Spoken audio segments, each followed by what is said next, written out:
கர்த்தர் நல்லவர். இன்றைய வேதவசனம் லேவியராகமம் 11ஆம் அதிகாரம் 45ஆம் வசனம்.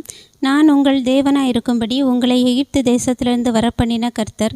நான் பரிசுத்தர், ஆகையால் நீங்களும் பரிசுத்தராக இருப்பீர்கள். கர்த்தர் சொல்கிறாரு, கர்த்தர் பரிசுத்தர், அதனால் நாமளும் பரிசுத்தராக தான் இருக்கிறோம். அவர் ஆல்ரெடி நம்மளை பரிசுத்தமாக்கியாச்சு.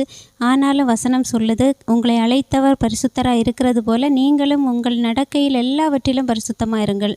அந்த பரிசுத்தம் அவர் ஆல்ரெடி பரிசுத்தமாக்கினாலும் வசனம் சொல்லுது, உங்கள் பரிசுத்தம் உள்ளவன் இன்னும் பரிசுத்தமாகட்டும் அப்படின்னு வசனம் சொல்லுது. அந்த வசனத்தின்படி நம்ம பரிசுத்தமாக்கப்பட்டிருந்தாலும் நம்மளுடைய ஒவ்வொரு நடக்கையிலையும் நம்மளுடைய சிந்தையிலையும் ஏசப்பா இருக்கும்போது கண்டிப்பாக நம்மளுடைய நடக்கை பரிசுத்தமாக இருக்க வேண்டியது ரொம்ப சிம்பிள்.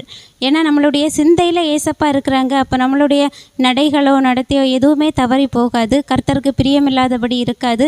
அதனால் எப்போவுமே நம்மளுடைய எல்லா நேரங்கள்லையும் நம்மளுடைய சிந்தையில் ஏசப்பாவை வைப்போம். அந்த நேரத்தில் நம்மளுடைய வாழ்க்கை எல்லாமே ஒழுங்குபடுத்தப்படும், சீர்படுத்தப்படும். கர்த்தருக்கு பிரியமான ஒரு வாழ்க்கையில் இருப்போம்.